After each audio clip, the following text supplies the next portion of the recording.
లోకం అంతా పడిపోయింది.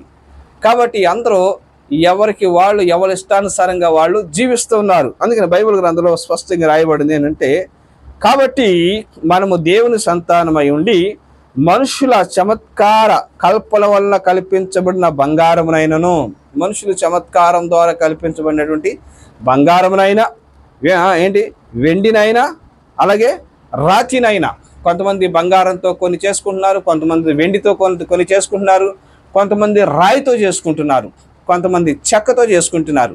ఇవన్నీ చేసుకుని ఇందులో దైవత్వం ఉన్నదని మనం ఎప్పుడు కూడా తలంచరాదు. దానికి రూపాన్ని అయితే చెక్కుతాడు కానీ మనుషుడు దాంట్లోనికి జీవాన్ని అయితే పోయలేడు. నువ్వే ప్రాణభిక్ష పెట్టినా, నువ్వు నేతితో అభిషేకం చేసినా, పాలతో అభిషేకం చేసినా, హోమము నువ్వు చేసినా నీవు దాంట్లో జీవం తేలేవు. నీ ప్రాణం పోతే నువ్వే తెచ్చుకోలేవు. మరి రాయికి నువ్వేం ప్రాణం పోయగలవు? పోయలేనటువంటి దానికి భ్రమ పెట్టి మనుషులను భ్రమ పెడుతున్నారు. ప్రాణాత్మ పోషం, జీవాత్మ పోషం, ప్రాణభిక్ష పెట్టాం అని ఇలాగ చేసి ఒక మనుషుడు దైవాన్ని ఏదో రూపం చేయగలడు కానీ దైవానికైతే ప్రాణము పోయలేడు. ఇక్కడ బైబిల్ గ్రంథం స్పష్టంగా రాయబడి ఉంది, మనుషుల చమత్కారం వల్ల కల్పించబడిన దేనినైనను, బంగారునైనను, రాతినైనను, వెండినైనను దైవత్వం పోలిన తలంచవద్దు. అది గడిచిన కాలంలో అలా జరిగినాయి. కానీ ఇప్పుడు మరి దేనిని కూడా మరి ప్రతిదాన్ని దేవుడు పట్టించుకుంటున్నాడు. ఆ అజ్ఞాన కాలం అది జ్ఞానం లేని కాలం, అజ్ఞాన కాలం. ఆ రోజుల్లో దేవుడు చూచి చూడనట్టుగా ఊరుకున్నాడంట బైబిల్ గ్రంథంలో చెప్తుంది. ఇక్కడ ఇప్పుడు దేవుడు అంతటను అందరూ మారు మనసు పొందవాలని దేవుడు ఆజ్ఞాపిస్తున్నాడంట. నువ్వు మారు మనసు పొందాలని దేవుడు నీతో చెప్తున్నాడు. నువ్వు రక్షణ పొందాలని దేవుడు నీ విషయమై ఆయన కోరుకుంటున్నాడు. నువ్వు మారు మనసు పొందాలి, నీవు రక్షణ పొందాలని దేవుడు నేను గురించి ఆయన ఆజ్ఞ ఇది ఎవరి ఆజ్ఞ అంటే ఒక మనిషి ఆజ్ఞ కాదు, ఇది దేవుని ఆజ్ఞ. నీవు మారు మనసు పొందాలని దేవుడు ఆజ్ఞాపిస్తున్నాడు. నీవు పాపాన్ని విడిచిపెట్టాలని దేవుడు ఆజ్ఞాపిస్తున్నాడు. నీవు రక్షణ పొందాలని దేవుడు ఆజ్ఞాపిస్తున్నాడు. దేవుని ఆజ్ఞకు లోబడుట మంచిది. హల్లెలూయా. దేవుని ఆజ్ఞను కానీ ఉల్లంఘించి ధిక్కరించి కానీ నువ్వు జీవించినట్లయితే ఆజ్ఞాపించిన దేవుడు మరలా దాని శిక్ష కూడా ఇచ్చాడు. ఆజ్ఞాపించినటువంటి దేవునికి లోబడకపోతే లోబడకపోతే ఆ దేవుడు మరల ఇంకో శిక్ష పెట్టాడు. ఎందుకంటే ఆజ్ఞ అతిక్రమమే పాపం. దేవుడు ఆయన మాట వినాలని మరి నీ నుంచి ఆశిస్తున్నాడు. మరి ఆయన మాట వినకుండా నువ్వు మారుమనసు పొందకుండా రక్షణ పొందకుండా ఉన్నావు అనుకోండి, అది ఆజ్ఞ. నువ్వు దాన్ని అతిక్రమించావు, దాన్ని ఉల్లంఘించావు, నువ్వు దాన్ని పట్టించుకోలేదు. కాబట్టి నీకు మరణ శిక్ష వస్తుంది. మరణ శిక్ష అంటే ఏంటి తెలుసా? ఏదో ఉరికమ్మ ఎక్కిచ్చేసి గోతులు కప్పెట్టేయటం, లేకపోతే కట్టెలేసి కాల్చేయటం కాదు. ఈ శరీరము నువ్వు ఆజ్ఞ అతిక్రమించినా చచ్చిపోతావు, ఆజ్ఞ పాటించినా ఈ శరీరంతో చనిపోతావు. అది కాదు, ఈ శరీరం చనిపోయిన తర్వాత మరి ఇంకో 2 లోకాలు ఉన్నాయి. ఒకటి పరలోకం ఉంది, ఇంకోటి నరకలోకం ఉంది. పరలోకం వెళ్ళాలంటే ఆజ్ఞను పాటించాలి. పరలోకం వెళ్ళాలంటే ఆజ్ఞను పాటించాలి. ఆజ్ఞను పాటించకపోతే నిత్య నరకానికి వెళ్ళిపోతావు. ప్రియమైన దేవుని బిడ్డ, ఆజ్ఞను కానీ పాటించకపోతే నిత్య నరకానికి వెళ్ళిపోతావు. అందుకనే ఆజ్ఞను పాటించు. దేవుడు చెప్తున్నాడు, దేవుని ఆజ్ఞను కానీ, మనిషి ఆజ్ఞను మీరితేనే మనకు శిక్ష ఉంది కదా, దేవుని ఆజ్ఞను మీరితే శిక్ష లేదా? జాగ్రత్తగా గమనించండి. ఎవరి మాట ఇదంటే దైవ గ్రంథం. ఇది దేవుని గ్రంథం. దీని పేరు పరిశుద్ధ గ్రంథం, సత్య గ్రంథం, జ్ఞాన సత్య స్వరూప గ్రంథం ఇది. కాబట్టి దీన్ని ఏం చేయాలి? దేవుని మాట ఇది. దేవుని మాటను మనం వినాలి. హల్లెలూయా. అలాగే తిమోతి రాసిన పత్రిక 1 తిమోతి 2వ అధ్యాయము మరి 6వ వచనంలో ఇక్కడ మాట ఉంటుంది. ఏంటంటే 5వ వచనంలో మాట ఉంటుంది, దేవుడు ఒక్కడే, దేవునికి నరులకు మధ్యవర్తియు ఒక్కడే, ఆయన క్రీస్తు యేసు అను నరుడు. ఈయన అందరి కొరకు విమోచన క్రయధనముగా తనను తానే సమర్పించుకునేను. ప్రేమ దేవుని బిడ్డలారా, ఇక్కడ వాక్యంలో స్పష్టంగా రాయబడి ఉంది. ఏంటంట? దేవుడు ఒక్కడే. 100 మంది దేవుడు లేరు, 1000 మంది దేవుడు లేరు, ఎవరో లేరు. దేవుడు అనేవాడు ఒకడే ఉన్నాడు. ఆ దేవుడు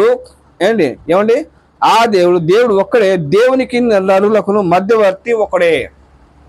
100 మంది మధ్యవర్తులు రాలా. ఆ దేవుడు ఏం చేశాడంటే మధ్యవర్తిని ఈ భూలోకానికి పంపించాడు. ఆయన ఎలా పంపించాడంటే కన్యక గర్భాన్ని పంపించాడు. ఇగో నువ్వు ఎవరి యొక్క లైంగిక కారణం వల్ల నువ్వు పుట్టడానికి వీల్లేదు, కానీ నువ్వు పరిశుద్ధంగా పుట్టాలని చెప్పేసి దేవుడు ఆయన కుమారుని మధ్యవర్తిగా ఈ భూమి మీద కన్యక గర్భాన్ని వేశాడు. కన్య గర్భాన్ని జన్మించినటువంటి దేవుడు ఆయన ఏ పాపం చేయకుండా 33.5 సంవత్సరాలు జీవించాడు. 3.5 సంవత్సరాలు మాత్రం పరిచర్య చేశాడు. ఆయన పరిచర్యలో ఆ దేవుని ప్రేమను, దేవుని శక్తిని ఆయన కనుపరిచాడు. తర్వాత ఆయన కూడా లోక పాప పరిహారార్థమై కలవరి శిలువలో తన ప్రాణాన్ని పెట్టాడు. మనుషులందరి కొరకు మరి తన రక్తాన్ని చిందించాడు. ఆయన యజ్ఞం చేశాడు. ఆయన లోక కళ్యాణం చేశాడు. లోకాన్ని అందరినీ పాప విమోచనలుగా చేయడానికి తన రక్తాన్ని చేసి ఆయన యజ్ఞం చేశాడు. ఆయన యజ్ఞం కిందకు కానీ వస్తే, ఆయన దగ్గరికి కానీ వస్తే ఆ శుద్ధ జలాన్ని, ఆ పరిశుద్ధ రక్తాన్ని నీ మీద ప్రోక్షించి నీ మీద నుండి పాప మలినమంతటిని కూడా దేవుడు కడిగి నిన్ను పరిశుద్ధపరిచి దేవుని కుమారుడుగా ఆయన నిన్ను ఏర్పాటు చేసుకుంటాడు. హల్లెలూయా. 5వ వచనంలో ఏమంటుందంటే దేవుడు ఒక్కడే, దేవునికి నరులకు మధ్యవర్తి ఒక్కడే, ఆయన క్రీస్తు యేసు నరుడు. ఆయన ఎవరంట? క్రీస్తు యేసు నరవతారంలో వచ్చినటువంటి వాడు. మళ్ళీ 6వ వచనంలో ఏమంటుందంటే ఈయన అందరి కొరకు విమోచన క్రయధనముగా తనను తానే సమర్పించుకొనెను.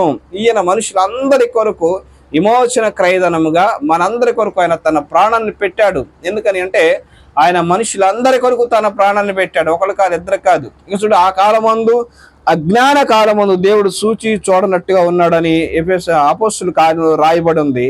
కానీ ఈ కాలంలోకి వచ్చేసరికి మనుషులందరి కొరకు ఆయన తన ప్రాణాన్ని పెట్టాడు. నీ కొరకు పెట్టాడు. నువ్వు ద్వేషిస్తున్నా, నీవు ప్రేమిస్తున్నా, నువ్వు దూషిస్తున్నా, నువ్వు ధిక్కరిస్తున్నా, ఆయన నీ కొరకు అనేది ఒక వెలను ఏర్పాటు చేసి పెట్టాడు. నువ్వు దాన్ని తీసుకుంటే అది నీకు లాభం. నువ్వు దాన్ని తీసుకోకపోతే దాన్ని తీసుకోకపోతే అది నీకు నష్టం. ప్రియమైన దేవుని బిడ్డలారా, జాగ్రత్త గమనించండి. దేవుడు నీ కొరకు అనేది ఒక బ్యాంక్ బ్యాలెన్స్ చేసి పెట్టాడు. అది నువ్వు గ్రహించినా గ్రహించకపోయినా, అంటే నీ కొరకు ఆయన రక్తాన్ని చిందించి పెట్టాడు. నువ్వు దాన్ని గ్రహించుకున్నా గ్రహించుకోకపోయినా నీ కొరకు అనేది ఆయన కలవరి శిలువలో తన ప్రాణాన్ని పెట్టాడు. ఎందుకు పెట్టాలి? నేనేం చేశాను? ఆయనకి నాకు సంబంధం, నీకు సంబంధం లేకపోవచ్చు, ఆయనకు సంబంధం ఉంది నీతోటి. నీకు సంబంధం లేదనుకుంటున్నావు, కానీ నీతో ఆయనకు ముడిపడి ఉంది. నిన్ను ఆయన రూపంలో సృష్టించాడు. ఆయన సృష్టిస్తే వచ్చిన మనిషివి. నువ్వు నరకానికి వెళ్ళిపోవడం దేవునికి ఇష్టం లేదు. కాబట్టి నీ కొరకు కూడా, నువ్వు ఎరగనటువంటి వాడైనప్పుడు కూడా నీ కొరకు కూడా ఆయన శిలువలో నీ కొరకు తన ప్రాణాన్ని అర్పించి తను రక్తాన్ని చిందించి ఆయన చనిపోయాడు. ఆయన అనగా నీ పాప విమోచన క్రయధనాన్ని ఆయన వెల చెల్లించాడు. క్రయధనాన్ని ఆయన చిందించాడు. ఇప్పుడు నీవు నీ పాప రోత జీవితాన్ని కానీ విడిచిపెట్టుకుని మళ్ళీ యేసు ప్రభు దగ్గర కానీ వచ్చినట్లయితే నీ పాప రోత జీవితాన్ని దేవుడు కడిగి నిన్ను శుద్ధీకరించి అదిగో ఆ పరలోక రాజ్యానికి వారసుడిగా ఆయన నిన్ను చేస్తాడు. అది చేయడం కొరకే ఆయన ఈ భూలోకానికి వచ్చాడు.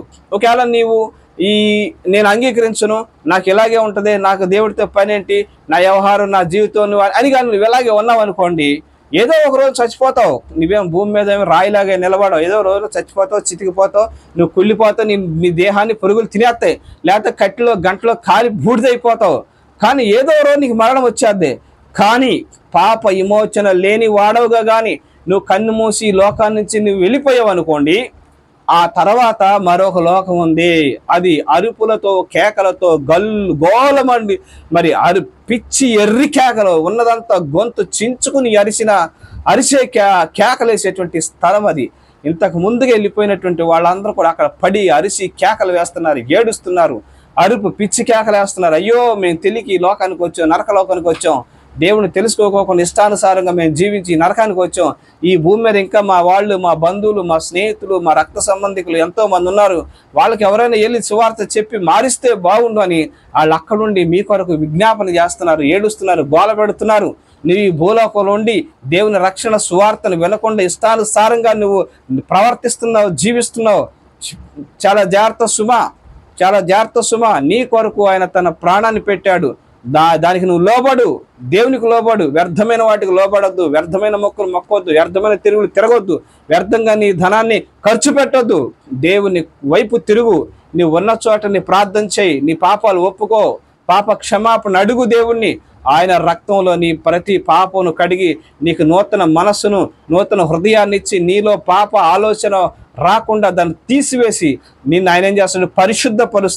పరిశుద్ధపరిచి పాప విమోచకుడిగా చేసి నిన్ను దేవుని రాజ్యానికి ఆయన నిన్ను వారసుడిగా చేస్తాడు.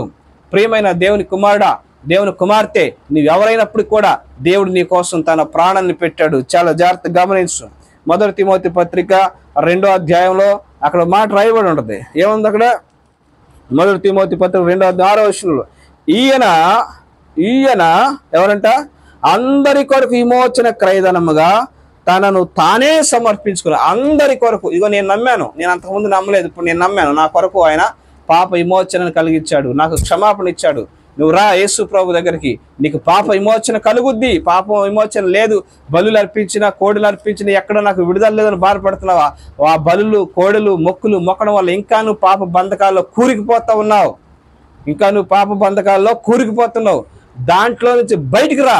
యేసు ప్రభు రక్తమే నిన్ను పాప విమోచకునిగా చేస్తుంది, పాపం లేనివాడిగా చేస్తుంది, నీ హృదయాన్ని శుద్ధీకరిస్తుంది. నీ దీర్ఘయాత్రలు, నీ తీర్థయాత్రలు, నీ బలులు, నీ అర్పణలు నిన్ను పరిశుద్ధిని చేయలేవు, నీ రోగాన్ని స్వస్థపరచలేవు, నిన్ను బాగు చేయలేవు. యేసు క్రీస్తు పరిశుద్ధ రక్తం ద్వారానే నువ్వు పరిశుద్ధపరచబడగలవు, రక్షణ పొందగలవు. పరలోక రాజ్యానికి వెళ్ళడానికి యేసు నీకు వారధిగా ఉన్నాడు, నీకు దారిగా ఉన్నాడు. ఆయన ద్వారానే నువ్వు పరలోక రాజ్యానికి వెళ్ళగలవు.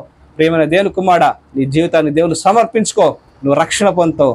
దేవుడి వాక్యాన్ని నీ మన వినికిడిలో దీవించును గాక. ఆమేన్. పరిశుద్ధులైన తండ్రి, కృపగల ప్రభువా, ఇత్తబడి వాక్యాన్ని దీవించు, బిడ్డల హృదయాల్లో ఫలింపచేయండి. హృదయ వాక్యాన్ని ఎత్తుకుపోతున్న ప్రతి దురాత్మ శక్తులను యేసు నామములో కాల్చిలైపరుస్తున్నాడు. నీ కృపను గ్రహించి మహిమ పొందాడు. యేసు నామములో ఈ ప్రార్థన అడుగుచున్నాం తండ్రి. ఆమేన్, ఆమేన్, ఆమేన్.